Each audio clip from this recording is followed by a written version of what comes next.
Avis vascular center మన దేశంలోనే the best varicose vein hospital.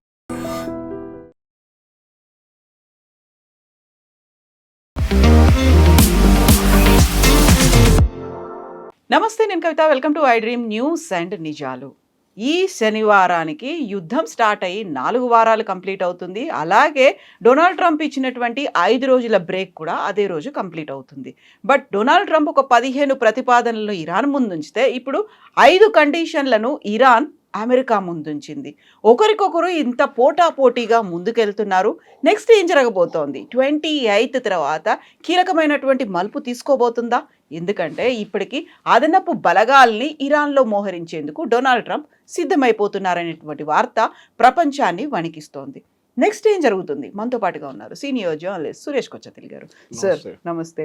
రోజుకొక ట్విస్ట్ టర్న్స్ అనేది కనిపిస్తున్నాయి. ప్రతిసారి ఇక్కడ ఎండ్ కార్డ్ పడుతుంది అనుకున్నప్పుడు సరికొత్తగా కండిషన్స్ వస్తున్నాయి అండ్ ట్రూప్స్ను కూడా డిప్లాయ్ చేయబోతున్నాడు డొనాల్డ్ ట్రంప్. మన తెలుగు సీరియల్ లాగా అయిపోయింది అనమాట. నెక్స్ట్ సెక్షన్ ఏమొస్తుంది అనేది సస్పెన్స్లో ఉంచేస్తారు. టు బి కంటిన్యూడ్ అనమాట. ఇక్కడ జరుగుతున్న 2-3 మెయిన్ పాయింట్స్ మనం గుర్తుపెట్టుకోవాలి. ఎందుకంటే నేను దీని గురించి ఎప్పుడు అమెరికన్ న్యూస్ ఛానల్స్ చూస్తుంటాను, కానీ వాళ్ళ ఒపీనియన్ చాలా క్లియర్గా ఉంటుంది. దాంట్లో ఫాక్స్ న్యూస్ అయితే ట్రంప్ భజన్ మండలి, కానీ సిఎన్ఎన్ కానీ మిగతా ఛానల్ ఎంఎస్ఎన్బిసి కానీ వీళ్ళు అట్లీస్ట్ ఒక న్యూట్రల్ పర్స్పెక్టివ్ ఇస్తారు.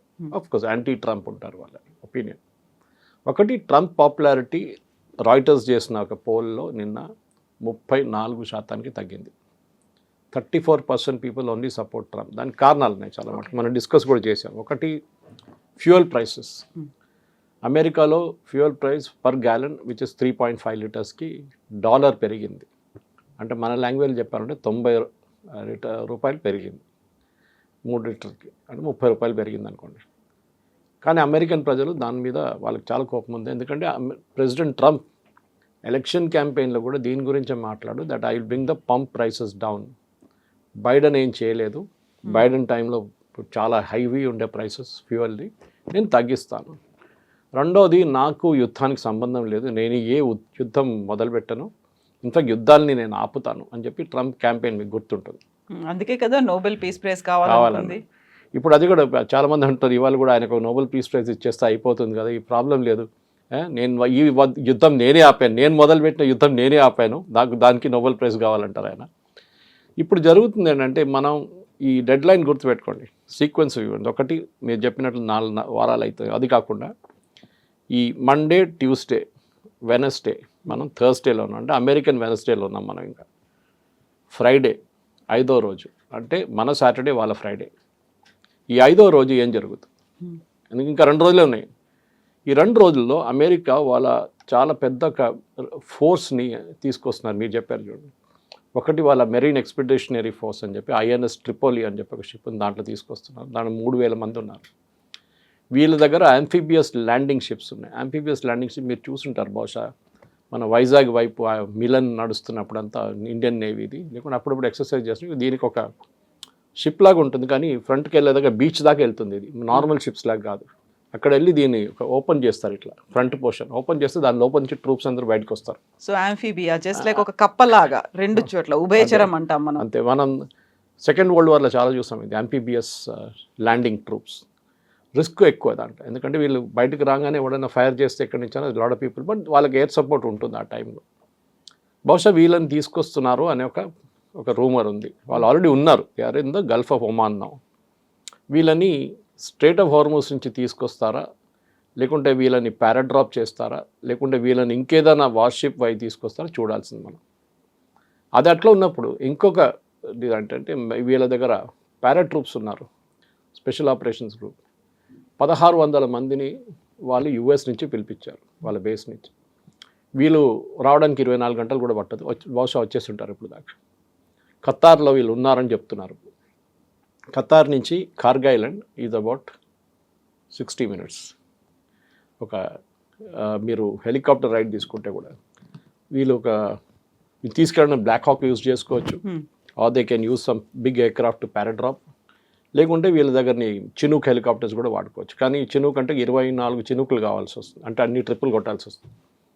అన్ని ఎయిర్క్రాఫ్ట్ ఉండో లేదో తెలియదు మనకి. అక్కడ అలూద్ బేస్లో ఖతార్లో ఉండొచ్చు బహుశా. సో ప్రెసిడెంట్ ట్రంప్ ప్లాన్ ఏమనిపిస్తుంది అంటే ఒక సైడ్ నుంచి నెగోషియేట్ చేస్తున్నాను చెప్తూ ఇంకొక వైపు నుంచి బిల్డప్ చేస్తున్నారు ఇరాన్ మీద ప్రెషర్ పెట్టడానికి. మీరు చెప్పారు ఇరాన్కి పాకిస్తాన్ 15 కండిషన్స్ తీసుకెళ్లారంట. పాపం పాకిస్తాన్ ఎందుకు వచ్చారో మనకు అర్థం కావట్లేదు ఇప్పుడు. ఎందుకంటే ఖతార్ ముందు ఒమాన్ ఉండే, ముందు ఒమాన్ పక్కన జరిగిపోయారు.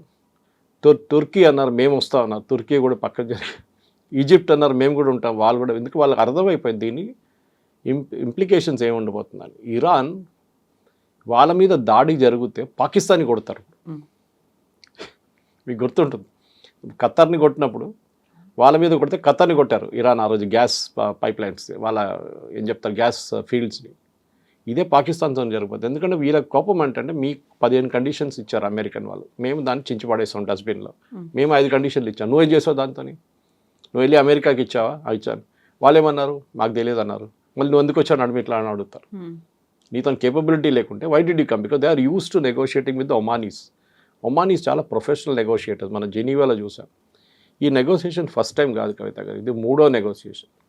దీనికన్నా ముందు లాస్ట్ జూన్లో ఆ 12-day వార్ జరిగినప్పుడు కూడా ఒక నెగోషియేషన్ నడిచింది ఆ టైంలో. దాంతోనే యుద్ధ విరామం చేశారు వీళ్ళు, సీజ్ ఫైర్. దాంట్లో కొన్ని కండిషన్స్ పెట్టారు, అది ఇది అని చెప్పి. ఇప్పుడు మళ్ళీ జెనీవాలో ఈ వార్ మొదలైన ముందు, 28 కంటే ముందు, చాలా మంచి డిస్కషన్ జరిగింది. Were almost close to signing a deal. ఆ టైంలో ఏదో ఇజ్రాయెల్ ప్రెషర్ పెట్టారంటున్నారు, ఇజ్రాయలీ లాబీ అంటున్నారు, ఏం జరిగిందో తెలియదు. కానీ వీళ్ళు సడన్గా సాటర్డే 28th బాంబ్ చేసేసారు వీళ్ళు, ఫిబ్రవరి. దాంతో మొత్తం యుద్ధం అంతా సో ఇరాన్ ఏమంటున్నారు, we don't believe in this talks. ఎందుకు మాట్లాడాలి? మొన్న లాస్ట్ ఇయర్ మాట్లాడాం, మళ్ళీ మా మీద బాంబు వేశారు, మళ్ళీ ఇప్పుడు మాట్లాడాం, దాని మీద మళ్ళీ మా మీద బాంబు వేస్తున్నారు, ఈసారి మాట్లాడితే కూడా మా మీద బాంబు వేస్తారు మళ్ళీ. సో పని చేద్దాం, మేము కండిషన్లు పెడుతున్నాం, ఫస్ట్ మా మీద బాంబింగ్ చేయకూడదు అని చెప్పి వాళ్ళు రాసి అగ్రిమెంట్లో ఇవ్వాలి. That we will not attack Iran again. We అనగానే యుఎస్ అండ్ ఇజ్రాయెల్. యుఎస్ బహుశా ఎస్ అంటారు కానీ ఇజ్రాయెల్ ఎప్పుడు ఎస్ అన్నారు. రెండవది, ఇప్పుడు దాకా జరిగిన వార్లో జరిగిన డ్యామేజెస్, అంటే ఏ బిల్డింగ్లు కూల్చారో అది ఇది, ఆయిల్ ఫీల్డ్స్ ఏదైనా ఉండనొచ్చు, పవర్ ప్లాంట్స్, దానికి కాంపెన్సేషన్ ఇవ్వాలి మాకు. అది బహుశా యుఎస్ ఎప్పుడు అంగీకరించారు. మూడవది, వీళ్ళేమంటున్నా అంటే మా వైపు నుంచి ఉన్న మిసైల్ ప్రొడక్షన్ ఫెసిలిటీ కానీ మిగతా దాని మీద ఏ రెస్ట్రిక్షన్స్ ఉండకూడదు. ఇది టాప్ 3 అని పెట్టుకోవచ్చు. 5 కండిషన్స్ పంపించారు. యుఎస్ వైపు నుంచి ఏం చెప్పారంటే వాళ్ళ వైపు 15 కండిషన్స్ ఉన్నాయి. So we'll take again the top 5 only. First వీళ్ళు ఏమన్నారంటే యురేనియం గురించి మాట్లాడుతున్నారు. మీరు న్యూక్లియర్ ప్రాసెసింగ్ జరపకూడదు, దాన్ని ఏం చేయాలని చెప్పి మనం డిస్కస్ చేద్దామని చెప్తున్నారు. రెండవది, వీళ్ళ మిసైల్ కేపబిలిటీ కంప్లీట్గా కట్ డౌన్ చేయాలని చెప్తున్నారు. అంటే production wise and range wise ఎన్ని కిలోమీటర్ కొట్టచ్చు, ఇంకా ప్రొడక్షన్ ఎన్ని నంబర్స్ ప్రొడ్యూస్ చేయొచ్చు, డ్రోన్స్ కూడా అంతే. మూడవది, మీ అఫిలియేట్స్, మీ శాటిలైట్స్ ఉన్నారు చూడండి, హెజ్బుల్లా లెబనాన్లో, హూతీలు యెమెన్లో, ఇక్కడ హమాస్ గాజాలో, వీళ్ళకి నో ఫండింగ్, నో ఆయుధం, నథింగ్, ఏం పంపించకూడదు, కంప్లీట్ మీరు కట్ ఆఫ్ చేసేసేయాలి. ఇది వాళ్ళ వైపు నుంచి ఒక 3 కండిషన్స్ పెట్టారు. అంటే 15లో 3 పెట్టాను నేను. వీళ్ళు ఇద్దరు అక్కడిక్కడ ఈ 3 కండిషన్స్ అంగీకరించారు. So there is no point of going forward, only నామకే వాస్తే అక్కడెక్కడ ఎక్స్చేంజ్ చేసుకున్నారు. ఎందుకంటే వీళ్ళు ఫేస్ టు ఫేస్ కూడా కలవట్లేదు.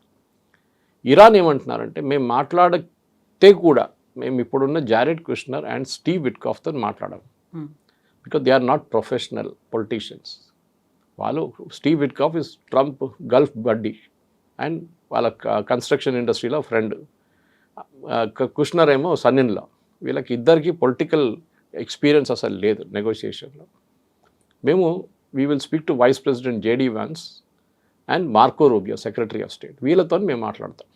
కావాలంటే ఇద్దరిని తెచ్చుకోండి మీరు, ఎందుకంటే ఎలిమెంట్ ఆఫ్ కంటిన్యూటీ ఉండాలి కదా. లాస్ట్ టైం ఏం మాట్లాడామన్నా కానీ వీళ్ళిద్దరికి తెలియదు, సో వాళ్ళ దగ్గర అడుగుతారు ఏం మాట్లాడారు లాస్ట్ టైం అని చెప్పి.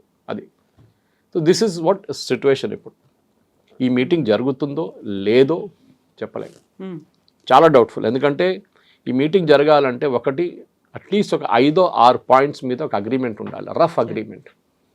ద టాప్ మోస్ట్ యూఎస్కి ఉన్న అన్ని వరి ఇజ్రాయెల్కి ఉన్నది కూడా దట్ ఇరానియన్ న్యూక్లియర్ ప్రోగ్రామ్ గురించి. ఈ ఇరానియన్ న్యూక్లియర్ ప్రోగ్రామ్కి మీకు గుర్తుంటుంది కవిత గారు, ప్రెసిడెంట్ ఒబామా టైంలో ఒక ఒప్పందంకి వచ్చారు వీళ్ళు, దట్ వీళ్ళ ప్రొడక్షన్ వీళ్ళు తగ్గిస్తారు, అంటే వీళ్ళ యురేనియం క్వాలిటీ ప్రాసెసింగ్. అది కాకుండా వీళ్ళ వైపు నుంచి ఆయుధాలు తయారు చేయరు అని చెప్పి ఒక ఒప్పందానికి వచ్చారు.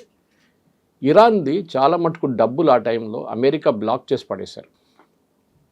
అంటే వాళ్ళ ఓవర్సీస్ ఉన్న బ్యాంకులో ఉన్న డబ్బులని ఫ్రీజ్ చేసేసారు. ఇప్పుడు ఈవెన్ రష్యాది అట్లా చేశారు. 200 బిలియన్ 300 బిలియన్ ఉంది అకౌంట్, అన్నీ యూకేలో ఉండే, అదే మొత్తం ఫ్రీజ్ చేసేసారు వాళ్ళు. ఆ డబ్బులు కూడా ఈ అగ్రిమెంట్ ప్రకారం రిటర్న్ చేశారు. ట్రంప్ ఆ టైంలో ఏం పెద్ద గొడవ చేశారు ఏంటంటే అమెరికన్ ట్యాక్స్ పేయర్ డబ్బులు తీసి ఇరాన్కి ఇచ్చారు మీరు అని చెప్పి. అండ్ ఒబామా దానికి కౌంటర్ చేయలేకపోయారు, క్లియర్గా ఎక్స్ప్లెయిన్ చేయలేకపోయారు. ఒక పెద్ద పొలిటికల్ డిఫీట్ ఉండే ఒబామాకి. తర్వాత ఈసారి కూడా వీళ్ళు ఏం అడుగుతారంటే మాకు డబ్బులు కావాలి.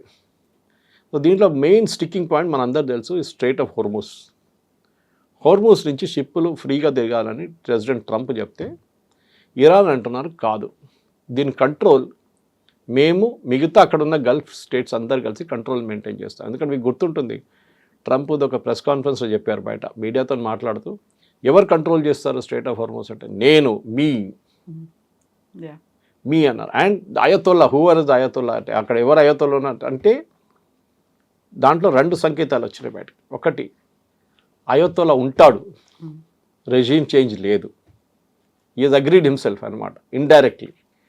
రెండవది వీళ్ళిద్దరు కలిసి ఎట్లా కంట్రోల్ చేస్తారు, అమెరికాకి అక్కడ ఏం స్టేక్ ఉంది, అమెరికన్ షిప్స్ రావు అక్కడ అన్ని యూరోపియన్ లేకుంటే ఇండియన్ లేకుంటే మిగతా బంగ్లాదేశ్ బట్ ఇండోనేషియా వైపు వెళ్ళే షిప్స్లో ఉంటుంది, అది చైనీస్ ఆఫ్ కోర్స్. ఇక అమెరికాకి ఏమి ఇంట్రెస్ట్. వీళ్ళేమన్నారంటే మీరు మాకు డబ్బులు ఇవ్వకపోతే, ఇది మీరు మా ఇన్ఫ్రాస్ట్రక్చర్ డ్యామేజ్ అయిందని దాన్ని మేము ఒక టోల్ పెట్టేస్తాం దీని మీద, ప్రతి షిప్ దగ్గర నుంచి 1 మిలియన్ తీసుకుంటాం, ఏదో నా డబ్బులు తీసుకుంటాం మేము, అది మేము డిసైడ్ చేస్తాం మీరు ఈ డబ్బులు ఇవ్వకపోతే. అది కూడా president Trump is dead against. మిగతా దేశాలతో సహాయం పెట్టుకొని సౌదీ అరేబియాతో వాళ్ళతో ఒప్పందం పెట్టుకొని ఇది స్ట్రైట్ ఆఫ్ హోర్ముజ్ కంట్రోల్ చేయాలంటే కాదు. ఎందుకంటే స్ట్రైట్ ఆఫ్ హోర్ముజ్ అనేది సూయజ్ కెనాల్ కాదు, మనం గుర్తుపెట్టుకోవాలి. సూయజ్ కెనాల్ మన అందరు తెలిసిందే ఈజ్ కంట్రోల్ బై ఈజిప్ట్. అది ఒక narrow shipping lane which connects 2 continents, 2 seas అనమాట, మేజర్ ఓషన్స్. దానికి ఒక టెక్నాలజీ మీకు తెలిసి ఉంటుంది. ద లెవెల్ ఆఫ్ ఒక వైపు సీ హైట్ ఇంత ఉంది, ఇంకో వైపు ఇక్కడ ఇంత ఉంది. సో దీన్ని బ్యాలెన్స్ చేయడానికి ఇక్కడ నీళ్ళు నింపుతారు. షిప్ని తీసుకొచ్చి వీళ్ళు క్లోజ్ చేసిన తర్వాత ఈ హైట్ పెంచుతారు పంపింగ్ చేసే నీళ్ళు. దాని తర్వాత అటువైపు వచ్చినప్పుడు దాన్ని మళ్ళీ దిప్పుతారు, షిప్ బయటకు వెళ్ళిపోతుంది. ప్రతిరోజు hundreds of ships cross, but చాలా స్లోగా వెళ్తుంది ఆ ప్రాసెస్. ఈజిప్ట్ టోల్ తీసుకుంటారు. టోల్ అంటే ఒక ఛార్జ్ సూయజ్ కెనాల్, ఎందుకంటే ఇది ఆపరేషన్ చాలా కాంప్లికేటెడ్. టగ్ బోట్స్ ఉంటుంది, దాంతోపాటు వాళ్ళ supervisor hundreds and thousands of people పనిచేస్తారు ఒక్కొక్క షిప్ మూవ్ చేయాలంటే. చాలా స్పేస్ నేరో ఉంది, depth is only 20 metres. Super tankers travel చేయలేరు దాంట్లో. కానీ మీరు మొత్తం ఆఫ్రికా తిరిగి రాలక్కర్లేదు. మీరు you can just cross the Suez canal, you will save almost 15 days travel మీది సేవ్ అయిపోతుంది. అది పెద్ద సేవింగ్ షిప్స్. ఆ పరిస్థితుల్లో అదే ఇక్కడ తీసుకొస్తారంటే కాదు, ఎందుకంటే హోర్ముజ్ అనేది ఒక ఓపెన్ ఓషన్ లాగా ఉంటుంది మీకు. అక్కడ మీరు ఏం చేస్తారు, ఇట్లాంటి పని చేయకూడదు అని చెప్పి యుఎస్ అంటున్నారు. కానీ ఇరాన్ అంగీకరించట్లేదు. వాళ్ళ దగ్గర ఉన్న మేజర్ ట్రంప్ కార్డ్ కవిత గారు ఈజ్ స్ట్రైట్ ఆఫ్ హోర్ముజ్. అది వాళ్ళు ఎప్పుడు వాళ్ళకి అర్థమైపోయింది. And this is something America యుద్ధం మొదలై ముందే అర్థం చేసుకోవాలి ఉండే, దట్ స్ట్రైట్ ఆఫ్ హోర్ముజ్ మీద ఇరాన్ కన్ను ఉంటుంది ఎప్పుడు. వాళ్ళ లాస్ట్ ట్రంప్ కార్డ్ అదే. సరే ఇప్పుడు ఏం చేస్తారు, ఇప్పుడు మనం మాట్లాడాం, బెరీడ్ ఎక్స్పెడిషనరీ ఫోర్స్ ఒకటి వస్తున్నారు 3,000 మంది, 82nd ఎయిర్బోర్న్ డివిజన్ వస్తున్నారు 1,600 పీపుల్. ఈ 82nd ఎయిర్బోర్న్ ట్రూప్కి అడ్వాంటేజ్ ఏంటంటే వాళ్ళు పారాట్రూపర్స్, వాళ్ళు 24 గంటలకు ఆపరేషన్కి వస్తారు అంతే, ఫినిష్ చేసి వాళ్ళు వెళ్ళిపోతారు. ఫర్ ఎగ్జాంపుల్ ఒక ఎయిర్ ఫీల్డ్ ఉందనుకోండి కార్గ్ ఐలాండ్ మీద, ఇరాన్లో ఉన్న కార్గ్ ఐలాండ్, దాన్ని క్యాప్చర్ చేయాలంటే వీళ్ళని పంపించాలి. అది వేరియస్ రూట్స్తో వస్తారు. మనం మాట్లాడడం చూడండి, ఇప్పుడు అయితే ల్యాండింగ్ ఫోర్స్ ఉండొచ్చు, పారాట్రూప్ చేయవచ్చు వాళ్ళని, లేకుంటే ఇంకా వార్షిప్లో తీసుకురావచ్చు, ఏదైనా రూట్లో తీసుకురావచ్చు. కానీ వాళ్ళని మీరు కాపాడుకోవాల్సి వస్తుంది, ఎందుకంటే వాళ్ళు అక్కడే వచ్చి కూర్చున్నారు అనుకోండి కార్గ్ ఐలాండ్, వీళ్ళు పైనుంచి మిసైల్ మొదలు పెడతారు, డ్రోన్లు మొదలు పెడతారు. So you have to give air support. And దీంట్లో ఎక్స్పర్ట్స్ వీళ్ళు. అండ్ వీళ్ళ దాంట్లో ఈ మెరైన్స్ వస్తున్నారు చూడండి, వాళ్ళు చాలా డిఫరెంట్ జాబ్స్ హ్యాండిల్ చేస్తారు. ఇంజనీరింగ్ యూనిట్ ఉంటారు, సిగ్నల్ యూనిట్స్ ఉంటారు, ఆర్మర్డ్ యూనిట్స్ ఉంటారు, for example even catering units ఉంటారు, మెడికల్ యూనిట్స్, అందరు ఒక కంబైన్డ్ ఫోర్స్ లాగా ట్రావెల్ చేస్తారు వాళ్ళు. వాళ్ళని ఒక ఏరోడ్రమ్ వాళ్ళ దగ్గర హ్యాండ్ ఓవర్ చేస్తే, ఒక ఎయిర్పోర్ట్ రన్వే హ్యాండ్ ఓవర్ చేస్తే వాళ్ళు చూసుకుంటారు అక్కడి నుంచి. అప్పుడు వీళ్ళు వెళ్ళిపోతారు, ద పారాట్రూపర్స్ వెళ్ళిపోతారు, వీళ్ళు ఉంటారు. అది క్యాప్చర్ చేసుకుంటే కార్గ్ ఐలాండ్, బికాజ్ అదొక్కటే ఒక ఏం చెప్తారు, ఐ థింక్ ద మేజర్ ఒక రీజనింగ్ ఇప్పుడు అదే ఒక్కటే కనిపిస్తుంది. ఈ సాటర్డే బహుశా జరగవచ్చు, ఎందుకంటే డెడ్లైన్ అయిపోతుంది. అది జరిగితే ఏమవుతుందంటే ఇరాన్ కంప్లీట్ రెవెన్యూ అమెరికా చేతిలో ఉంటుంది. వెనజువేలా లాగా, వెనజువేలాలో అదే చేశారు కదా. ఇప్పుడు అక్కడి నుంచి ఆయిల్ ప్రతి షిప్కి అమెరికా డబ్బులు తీసుకుంటారు. ఓకే, ఎందుకంటే మేము ఎప్పుడో పెట్టుబడి పెట్టాం, మాది $100 బిలియన్ ఉంది అక్కడ, మాకు రాలేదు డబ్బులు అని చెప్పి షెవ్రాన్ కానీ ఎక్సన్ మొబైల్ వాళ్ళని తీసుకుంటారు. ఇదే బహుశా కార్గిల్తో కూడా జరగవచ్చు. జరిగితే ఇరాన్ ఏం చేస్తారు, then that should be the next situation. Exactly. ఇప్పుడు ఆల్రెడీ ట్రూప్స్ని డిప్లాయ్ చేయబోతున్నారు అనుకున్నప్పుడు దే విల్ బి లైక్ ఒక బూట్స్ ఆన్ ద గ్రౌండ్ అని మనం అనుకుంటాం. అది డైరెక్ట్గా దిగొచ్చేమో అనేటువంటి, ఇప్పుడు నేవీ కావచ్చు, ఎయిర్ ఫోర్స్ ఇప్పటిదాకా ఉంది, బట్ ఆర్మీ కూడా రాబోతోంది అనుకున్నప్పుడు ఇరాన్ ఎక్స్పెక్ట్ చేస్తోంది ఏం జరుగుతుంది అనేది. ఖమేనీ చనిపోక ముందు నుంచి కూడా అన్నిటినీ పెట్టుకున్నారు కాబట్టి, స్ట్రాటజీ అంత ప్లాన్ అయింది కాబట్టి అంత ఈజీగా కూడా యాక్సెప్ట్ చేయదు కదా. మళ్ళీ వాళ్ళు ట్రూప్ వస్తోంది అనుకుంటే వీళ్ళకంటూ ఒక స్ట్రాటజీ ఉంటుంది. డెఫినెట్గా అది మనం ఒక వార్ సెనారియోలో ఎప్పుడు ఎక్స్పెక్ట్ చేయాల్సింది. ప్రెసిడెంట్ ట్రంప్ చేసిన అన్నిటికంటే పెద్ద తప్పు ఇది. ఈ యుద్ధం మొదలయ్యే ముందు మేము ఇది చేస్తే ఇరాన్ ఏం చేస్తారు, ఒక వార్ సెనారియో ఉంటుంది. మేము కొడుతూనే వెళ్తాం, ఇరాన్ ఏం చేయరని కాదు కదా, వాళ్ళు చేస్తారు, వాళ్ళు కూడా దే విల్ రియాక్ట్. కానీ అది యాంటిసిపేట్ చేయలేదు యుఎస్. ఒకటి, ఇరాన్ వాళ్ళ నేబర్స్ మీద బాంబ్ చేస్తారనేది అమెరికా ఎప్పుడు ఊహించలేదు. అరే సౌదీ అరేబియా పక్కన చాలా ఫ్రెండ్లీ కంట్రీ, అక్కడ అటు పక్కన ఇరాక్ ఉన్నారు, ఇటు పక్కన కువైత్ ఉంది, ఖతార్ ఉంది, అక్కడ బహ్రెయిన్ ఉంది, వీళ్ళందరూ వాళ్ళతో ఉండాల్సిందే కదా. ఎప్పుడు అంటారు you cannot choose your neighbours అంటారు. వాళ్ళు ఉంటారు, ఇప్పుడు మీకు నచ్చకపోతే కూడా ఉంటారు మీ నేబర్స్ మీ దగ్గర. సో అట్లాంటి పరిస్థితి. నో టైం అటాక్ చేసింది Iran. Correct. And that day itself 28th itself ఇజ్రాయెల్ని కొట్టడం అని దాంట్లో కొత్తది ఏం లేదు, అది వాళ్ళు రెగ్యులర్గా చేస్తూ ఉంటారు. కానీ మిగతా ఫ్రెండ్స్ని కొట్టడం అనేది అది పెద్ద మార్పు వచ్చేస్తుంది. అండ్ వాళ్ళు కూడా రియాక్ట్ చేయలేకపోతున్నారు. మీరు చూడండి, వాళ్ళు సౌదీ అరేబియా కానీ, సౌదీ అరేబియా కూడా గుడ్ ఎయిర్ ఫోర్స్, వాళ్ళు ఇరాన్ ఈజీగా అటాక్ చేసుకోవచ్చు. ఇన్ఫ్యాక్ట్ నిన్న ఒక న్యూస్ రిపోర్ట్లో, I think it was New York Times, దాంట్లో చెప్పారంటే Saudi Arabian prince Mohammed bin Salman ఏమన్నారంటే అమెరికా దగ్గర చెప్పారంట, మీరు యుద్ధం ఆపకండి, you go fight and finish off Iran. మీకు ఏం సహాయం కావాలంటే చెప్పండి, మేము ఇస్తాం మీకు ఎయిర్ బేస్ యూసేజ్, ఫైనాన్స్గా మీరు డబ్బులు ఏం కావాలంటే మేము హెల్ప్ చేస్తాం, కానీ ఆ ఇరానియన్ రెజీమ్ ఉండకూడదు. ఇప్పుడు మీరు ప్రెసిడెంట్ ట్రంప్ ప్లేస్లో ఉంటే కవిత గారు ఏం ఆలోచిస్తారు, ఇరానియన్ రెజీమ్ని ఎట్లా మార్చాలి? అక్కడ ఇప్పుడు ముగ్గురే ఉన్నారు, మాట్లాడడానికి రెడీగా ఉన్న ముగ్గురే ఉన్నారు. అంటే వాళ్ళు ఇప్పుడు దాకా చనిపోలేదు, వాళ్ళంతే అంతా చెప్పొచ్చు, వాళ్ళు ఇంకా అటాక్ చేసి చంపలేదు వీళ్ళు.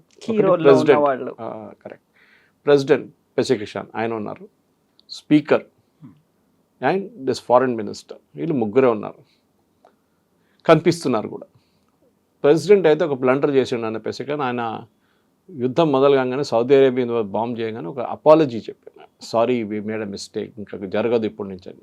ఇమ్మీడియట్గా విత్డ్రా చేయాల్సి వచ్చింది. Within half an hour revolutionary guards వాళ్ళని ఆయన ఫోర్స్ చేశారు విత్డ్రా చేయడానికి. So he is not interested, ఆయన పొజిషన్ చాలా వీక్ ఉంది. ట్రంప్ చెప్పారు చూడండి, మేము చంపకపోతే వాళ్ళ మనుషులు చంపుతారు వాళ్ళని అని చెప్పేసి, their people will kill them అని. So we don't know who to speak, మేము ఎవరితో మాట్లాడి మాకు అర్థం కావట్లేదు, ఇరాన్లో ఎవరున్నారో మాకు తెలియదు.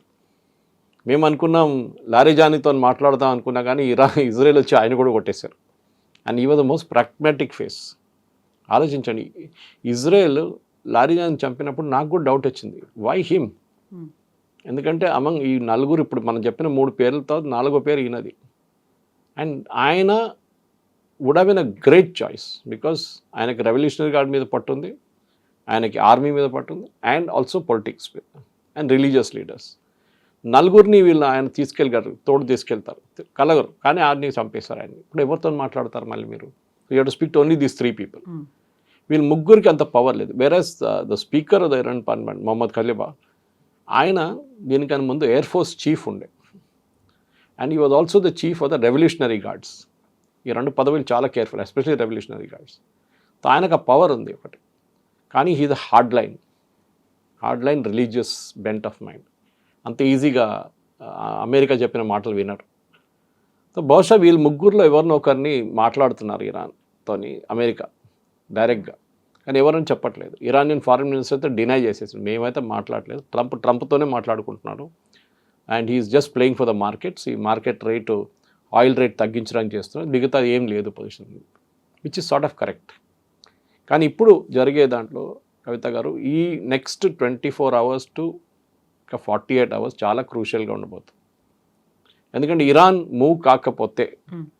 ట్రంప్ దాన్ని ఒక ఎక్స్క్యూజ్గా యూజ్ చేసుకుంటారు. నేను చూడండి నేను ఎంత ఓపెన్గా ఉన్నాను, నేను 15 కండిషన్ పెట్టాను, డిస్కస్ చేయడం అని చెప్తే వాళ్ళు రాలేదు, వాళ్ళు మీటింగ్కి ఏం చేయమంటారు నన్ను అన్నాడు. And that is why Monday to Friday పెట్టుకున్నారు, ఆయన సాటర్డే పెట్టుకోలేదు, 6 డే అని చెప్పలేదు, 5 days అని చెప్పారు. సో దట్ ఎగ్జాక్ట్లీ ఫ్రైడే రోజు మార్కెట్, యుఎస్ మార్కెట్ క్లోజ్ చేయగానే అటాక్ అనేది బహుశా కరెక్ట్ జరుగుతుంది. సో ఇప్పటిదాకా మనం ఇరాన్ గురించి పెట్టే కండిషన్స్ గురించో లేకుంటే అమెరికా ఇస్తున్నటువంటి 15 ఫార్ములా గురించో మాట్లాడుకుంటున్నాం, కానీ ఇజ్రాయెల్ మాత్రం తను ఏం చెయ్యాలనుకుంటుందో ఆ పని చేస్తుంది. అండ్ ట్రంప్ని మళ్ళీ లాగాలి అనేటువంటి ప్రయత్నాలు కూడా చాలా ఎక్కువగానే చేస్తుంది. ఎందుకని ఇజ్రాయెల్ అసలు మాట్లాడట్లేదు? నెతన్యాహు ఎప్పుడో ఒకసారి కనిపిస్తున్నారు తప్ప ట్రంప్ లాగా ఆయన చేయట్లేదు అసలు. మాట్లాడడం అనేది యూర్ టాకింగ్ ప్రెస్ కాన్ఫరెన్స్ లాగా. ఎగ్జాక్ట్లీ. అక్కడ ఏమవుతుంది, వాళ్ళ స్ట్రాటజీ కావచ్చు, లేకపోతే ఫండ్స్ గురించి కావచ్చు. ఇజ్రాయెల్లో ఇప్పుడు ఒఫిషియల్ పొలిటికల్ బ్రీఫింగ్ కన్నా వాళ్ళ ఆపరేషనల్ బ్రీఫింగ్ ఎక్కువ ఉంటుంది. ఇప్పుడు ఐడిఎఫ్ చూడండి, ఇజ్రాయలీ డిఫెన్స్ ఫోర్సెస్ రోజుకి 2-3 సార్లు బ్రీఫింగ్ ఇస్తారు. వాళ్ళ ఆపరేషన్ డీటెయిల్స్, లెబనాన్లో ఏం జరిగింది, లిటానీ రివర్ దగ్గర కొట్టాము మేము, ఇన్ని బంకర్లు డిస్ట్రాయ్ చేసాము, ఇన్ని లాంచ్ ప్యాడ్ డిస్ట్రాయ్ చేసాము, వాళ్ళు బ్రీఫింగ్ ఇస్తారు రెగ్యులర్గా. అది ఉంటుంది. కానీ పొలిటికల్ బ్రీఫింగ్ అని చాలా తక్కువ. ఒకటి, ఎందుకంటే ఆయన ముందుకు ఎందుకు వచ్చారంటే ఒకసారి ఆయన చనిపోయారని చెప్పి పెద్ద రూమర్ ఉండే, సో చూపించండి నేను బతుకున్నానని చూపించడానికి ఆయన వచ్చినాను.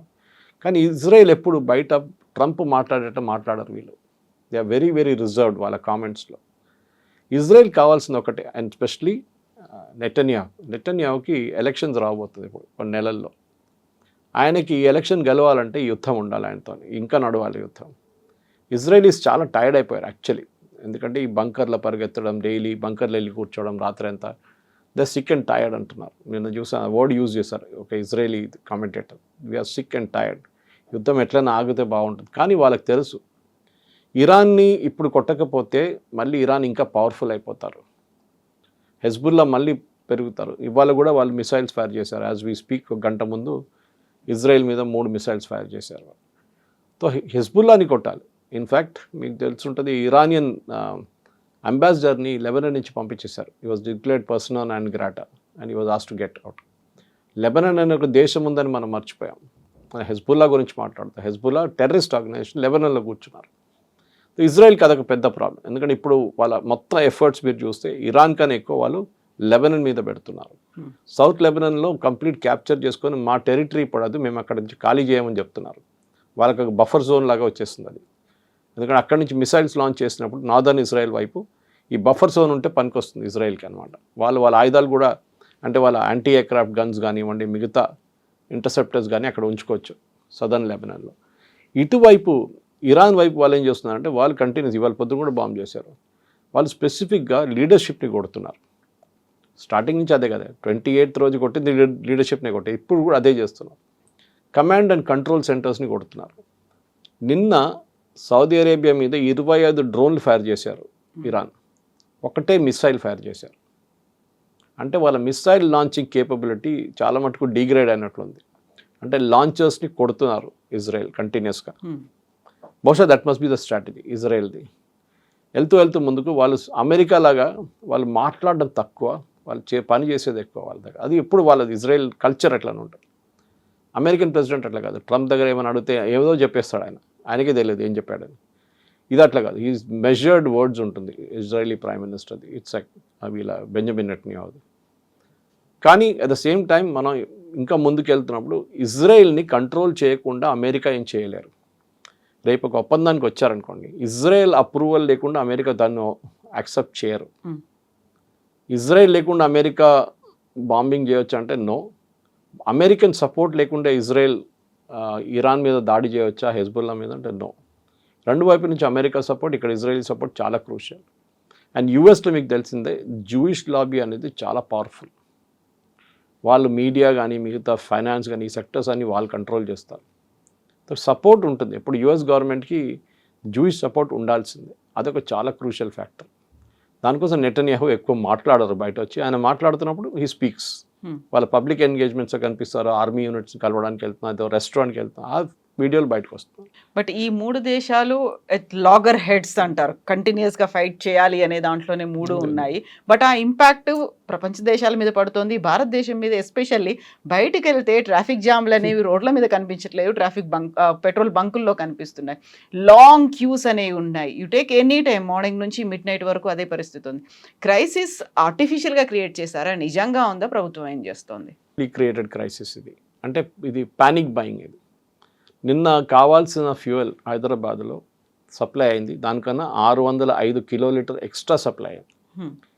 కానీ ఏమవుతుందంటే ఒక రోజుకి సప్లై వాళ్ళ అండర్ గ్రౌండ్ ట్యాంక్లో ఒక కెపాసిటీ ఉంటుంది పెట్రోల్ బంక్లో. వాళ్ళు ఒక రోజుకి ఫిలప్ చేసుకుంటే బహుశా ఒక రోజు 2 రోజులు వాళ్ళకి నడుస్తుంది ట్యాంకర్. ఈ ట్యాంకర్లన్నీ most of the petrol bunk దగ్గర ట్యాంకర్లు ఉండదు. ఈ ట్యాంకర్ పంపిస్తుంది అంతా అది ఐఓసీఎల్లో, బీపీసీఎల్లో, హెచ్పీసీఎల్. వాళ్ళు టెండర్ పిలుస్తారు ట్యాంకర్కి. సంవత్సరం పాటు టెండర్ ఉంటుంది. ఇప్పుడు సడన్గా వాళ్ళకి 1200 ట్యాంకర్లు కావాలి ఎక్స్ట్రా. అది సరే పక్కన రాష్ట్రంలో ఉందంటే అక్కడ కూడా అదే క్రైసిస్ ఉంది. ఈ పానిక్ బయింగ్ ఎందుకు జరుగుతుందని ఎవరికి అర్థం కాదు. ఇది ఏదో వాట్సాప్ గ్రూప్లో మెసేజ్ వచ్చి ఉంటుంది. మన దగ్గర we have more than 62 days, అంటే 62 రోజులు కావాల్సిన ఫ్యూయల్ మన దగ్గర ఉంది ఇప్పటికి కూడా. ఎందుకంటే మన కంటిన్యూస్ మనకు షిప్స్ వస్తూనే ఉన్నాయి. So that's not a problem. అది రాగానే ఒకసారి గుజరాత్ పంపిస్తారు, లేకుంటే ముంబై పంపిస్తారు, లేకుంటే మ్యాంగ్లూర్ పంపిస్తారు, లేకుంటే కొచ్చిన్ పంపిస్తారు, లేకుంటే అటువైపు విశాఖపట్నం పంపిస్తారు. So that all over the country distribution pipe lines ఉంటుంది వాళ్ళకి. ఎక్కడ ఫ్యూయల్ షార్టేజ్ లేదని చెప్పారు సజ్జనార్ గారు చెప్పారు, స్టీవెన్ రవీంద్ర గారు చెప్పారు, ఈవెన్ ఉత్తమ్ కుమార్ రెడ్డి గారు చెప్పారు. There is no shortage. అది కాంగ్రెస్ గవర్నమెంట్లో ఉన్న మినిస్టర్ చెప్తున్నారు there is no shortage, don't panic. ఈ ప్యానిక్ బయింగ్ అనేది మన ఇండియన్ కల్చర్లో. రేపు పొద్దున్న నుంచి పాలు రాదు మీకంటే వెళ్ళి 10 లీటర్ పాలు కొనుక్కొచ్చి ఇంట్లో పెట్టుకుంటారు. అట్లా మన వాళ్ళు చేస్తారు అట్లాంటి పనులు. ఎందుకు మీరు ఫుల్ ట్యాంక్ కొట్టుకుంటే ఏం చేస్తారు మీరు? వాళ్ళకి లాజిక్ లేదు. మీరు గుర్తుంటుంది కవిత గారు, దీనికన్నా ముందు మోదీ గవర్నమెంట్ వచ్చే ముందు ఇది రూపాయి అక్కడ ఇక్కడ పెంచుతుండే వీళ్ళు అప్పుడప్పుడు. 2 రూపాయలు ఒకసారి, రూపాయి 50 పైసలు లీటర్కి. ఒకరోజు ముందు అనౌన్స్ చేస్తారు రేపు పొద్దున్న నుంచి రూపాయి పెరుగుతుందని. ఇవాళ సాయంత్రం మొత్తం లైన్ కట్టేస్తారు పెట్రోల్ బంక్ బయట. గంట కూర్చుంటారు. ఆటో రిక్షా డ్రైవర్ నుంచి BMW అందరూ ఉంటారు లైన్లో. వాడు maximum fuel tank full tank కొట్టుకుంటే 50 లీటర్లు, రూపాయి 50 రూపాయలు సేవ్ అవుతుంది. సో BMW 50 రూపాయలు సేవ్ చేసుకొని ఏం చేసుకుంటాడు అర్థం కాదు. I can still understand auto rickshaw driver 50 రూపాయలు ఏం చేసుకుంటాడు? అదే దానికోసం 2 గంటల సేపు లైన్లో నిలబడతాడు, టైం వేస్ట్, కానీ ఉంటాడు. ఇది మన మెంటాలిటీ. ఇది ఎల్పిజి చూడండి. ఎల్పిజి మన దేశంలో నేను ఆ రోజు చెప్పాను కూడా 33 కోట్ల కనెక్షన్స్ ఉంది మనకి. 33 కోట్లు అంటే ప్రతి ఇంట్లో ఒక ఎల్పిజి ఉంది. బికాజ్ ఈ మల్టిప్లై బై 4 పాపులేషన్ ఇండియన్ పాపులేషన్కి వచ్చేస్తుంది. కానీ చాలా ఇంట్లో ఇప్పుడు కూడా వాళ్ళు పిఎన్జి వాడుతున్నారు. ఇప్పుడు గవర్నమెంట్ ఇమ్మీడియట్ ఏం చెప్పారంటే you have to start PNG distribution immediately. Last 2 రోజుల్లో 2 లక్షల కనెక్షన్స్ ఇచ్చారు. పైప్ న్యాచురల్ గ్యాస్ గవర్నమెంట్ దగ్గర, అది కూడా బయట నుంచి ఇంపోర్ట్ చేసేది, ఏదో మనం తయారు చేసేది కాదు, కానీ ప్రాసెస్ చాలా ఈజీ దానికి. ఎల్పిజి ఆ ప్రాసెస్ అట్లా కాదు. ఎల్పిజి స్టోరేజ్ చాలా డిఫికల్ట్, ఎందుకంటే ప్రెషర్లో స్టోరేజ్ చేయాల్సి వస్తుంది, హై ప్రెషర్లో. దానికోసం ఎక్కువ స్టోరేజ్ చేయలేము. వేరే ఆయిల్ మనం ఎంత స్టోర్ చేసుకోవచ్చు. అండర్ గ్రౌండ్ ట్యాక్స్ ఉంది, స్ట్రాటజిక్ రిజర్వ్స్ ఉన్నాయి, అన్నీ ఉన్నాయి మన దగ్గర. దానికోసం 62 రోజులు అంటాం. ఎల్పిజి కంటిన్యూస్ వస్తూనే ఉండాలి. అండ్ అఫ్కోర్స్ ఆయిల్ ప్రొడక్షన్ నుంచి ఎల్పిజి ప్రొడ్యూస్ చేసుకోవచ్చు, బ్యూటేన్, ప్రొపేన్ అన్నీ వస్తుంది దాని నుంచి. ఎందుకు? మీకు హీలియం ఉంది. మీరు ఎంఆర్ఐ మిషన్ నడిపించాలంటే మీకు హీలియం కావాలి. మీరు సెమీ కండక్టర్ ఇండస్ట్రీ కావాలంటే హీలియం కావాలి. మనం అనుకుంటాం మనం ఓన్లీ కుకింగ్, ప్రాసెసింగ్ దీని గురించే మాట్లాడతాం. మన దేశంలో ఉన్న 92% కనెక్షన్స్ డొమెస్టిక్, 8% కమర్షియల్, అంటే కిచెన్లు కానీ, ఇండస్ట్రియల్ కిచెన్స్ కానీ, రెస్టారెంట్స్ కానీ వీళ్ళకి. కానీ ప్రెషర్ చూడండి ఎక్కడికి వస్తుంది, వాళ్ళ మీద కూడా వస్తుంది. సో గవర్నమెంట్ ఏమంటున్నారు, మీరు పిఎన్జి తీసుకోండి.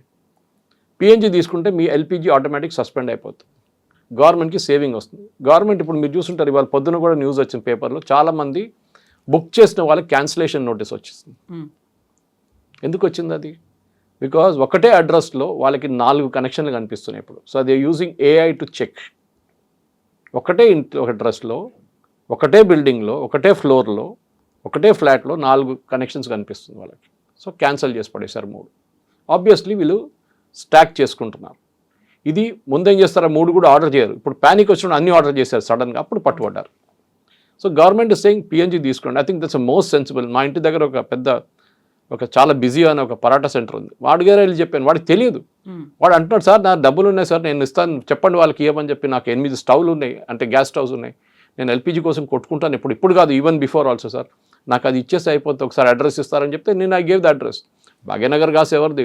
రిలయన్స్ది అది. So that culture has to come. దాంట్లో మీకు ఎల్పిజి ఆర్డర్ చేయక్కర్లేదు, మీరు ఆన్ చేస్తే గ్యాస్ ఉంటుంది, ఎప్పుడు మీకు టెన్షన్ ఉండదు దానికి. I think that culture Covid టైంలో మోదీ గారు చెప్పిన మాట ఆ రోజు, అది కూడా మిస్అండర్స్టాండ్ చేసుకున్నారు. కోవిడ్లో మనం ఎట్లా హ్యాండిల్ చేసామో అట్లనే మనం ఇప్పుడు కూడా ఇమ్మీడియట్ రూమర్స్ లాక్డౌన్ పెడుతున్నారు మోదీ గారు. అదే హింట్ ఇచ్చాడు. ఎందుకు లాక్డౌన్? మీకు ఏదో పాండమిక్ రాలేదు కదా. మోదీ గారు ఏం చెప్పారంటే ఆ టైంలో మనం ఎట్లా డిసిప్లిన్ పాటించామో, రోడ్ల మీద వెళ్ళకుండా ఇంట్లో ఉండి అది అది చెప్పగానే ఇంట్లో ఉండమంటున్నారు మోదీ గారు అందరినీ, అక్కడ చెప్పలేదు ఆయన. So that's is the misunderstanding అన్నమాట. నాకు చాలామంది నాకు అడిగారు, నా దగ్గర ఫోన్ చేసి, మెసేజ్, సురేష్ గారు లాక్డౌన్ ఉంటుందా, ఎందుకు ఉంటుందని వాళ్ళ దగ్గర అడిగాను రిటర్న్ నేను. Why lockdown? You have to arrive at a certain sense of discipline. ఈ డిసిప్లిన్ మన దాంట్లో లేదు కవిత గారు. పోలీసు వాడు కనిపించకపోతే రెడ్ లైట్ జంప్ చేస్తాడు 100% మనోడు. ఓకే, పోలీసు వాడు ఉంటేనే ఆపుతాడు, అక్కడ కెమెరా ఉంటే అది కూడా చూస్తాడు, కెమెరా లేకుండా వెళ్ళిపోతాడు పోలీసు వాడి దగ్గర. ఇది మన ప్రాబ్లం. ఎవడో 10 మంది లైన్లో నిలబడాలని మనం కూడా వెళ్ళి నిలబడతాం అంత. ఏంట్రా అంటే మీరు నిలబడారు కదా, మీ అంటే నేను కూడా ఉంటాను. ఇది మన ప్రాబ్లం. బ్రిడ్జ్ పై నుంచి కింద చూస్తుంటాడు ఒకడు, 10 మంది వస్తారు, ఏం చూస్తున్నాడు నాకేం తెలుసు, కింద ఏదో నేను చూశాను, నువ్వు ఎందుకు వచ్చినా అంటాడు. ఇది చీలుడి భైంసుడి అంటారు హైదరాబాద్లో, రూమర్స్ది. ఓకే, ఇది మనం ఒక డిసిప్లిన్ మన లైఫ్లో తీసుకురావాలి. నేను మొన్న మా అల్వాల్ బంక్ వెళ్ళినప్పుడు రాత్రిపూట వెళ్తే 11 కార్లు ఉండే. I don't want fill up. నేను ఇంటికి వెళ్ళిపోయి పొద్దున 7 గంటలకు వచ్చాను, మళ్ళీ ఇంటి దగ్గరే సత్య పెట్రోల్ బంక్ అని. 3 కార్లు ఉన్నాయి, ఫిల్అప్ చేసుకున్నాను. వాడు అన్నాడు, సార్ ఫుల్ ట్యాంక్ సార్ అన్నా. వద్దు, నాకు వద్దు, నాకు 2000 రూపీస్ కొట్టు చాలు అన్నాడు. ఏం సార్ ఇట్లా అంటున్నా, మీరు అందరు ఫుల్ ట్యాంక్ కొట్టించుకున్నా? అక్కర్లేదు, మిగతా వాడికి పనికి వస్తాయి కదా నేను కొట్టుకుంటే. నేను ఫుల్ ట్యాంక్ కొట్టుకుని ఏం చేసుకోవాలి, నాకు తెలుసు నాకు వారం దాకా నడిచిపోతుంది. That is all. Panic buying లాడ్ సిద్దిపేట రోడ్లో పోతున్నాడు, ఆడు వెళ్తూ అదే సిద్దిపేటలో ఉండదేమో, ఇక్కడ కొట్టించుకుందాం, ఇక్కడ కొట్టించుకుంటాం. ఇది దిస్ యాటిట్యూడ్ మన షార్టేజెస్లో ఒక టైంలో ఉండే. కరెక్టే, షార్టేజెస్ మన దేశంలో చాలా మటుకు ఉండే, పాలు లేకుండే. నేను స్కూల్లో ఉన్నప్పుడు కూడా పొద్దున పూట పాలు కోసం లైన్లో నిలబడాలి, వెళ్ళి ప్యాకెట్ పాలు కోసం. అదంతా పోయింది కదా. ఇప్పుడు మీ ఇంటికి కావాలంటే ఏ కంపెనీ నుంచైనా మీకు పాలు వస్తుంది. దాట్ యాటిట్యూడ్ ఇప్పుడు చూడండి కొంచెం తగ్గింది, ఇవాళ కొంచెం పానిక్ బయింగ్ తగ్గింది. కానీ బంక్లు ఏమంటున్నారు, ఈవెన్ టుడే మార్నింగ్ నేను దూరదర్శన్ డిబేట్లో ఉన్నాను పొద్దున లైవ్లో, దాంట్లో అన్నారు అదే సేమ్ పాయింట్. ఇక్కడ ఉన్న పెట్రోలియం డీలర్స్ అంటున్నారు, మా దగ్గర మీకు ఎంత కావాలంటే అంత పెట్రోల్ ఇస్తాం, మీరు ఎన్ని ఫుల్ ట్యాంక్లు కావాలంటే కొట్టించుకోండి, కానీ వీ విల్ నాట్ గివ్ క్యాన్లో మేము ఇవ్వము. దట్ ఈస్ సంథింగ్, ఎందుకంటే డేంజరస్ అది. ఈ టెంపరేచర్లో మీరు క్యాన్లో తీసుకొచ్చి పార్కింగ్ లాట్లో పెట్టుకుంటే అది ఎప్పుడు వెళ్తుందో తెలియదు. అది ఇట్స్ హైలీ డేంజర్. నిన్న ఒక ఆటో రిక్షా డ్రైవర్ని చూశాను నేను, వాడు 10 లీటర్లు 2 క్యాన్లు పెట్టుకొని పోతున్నాడు.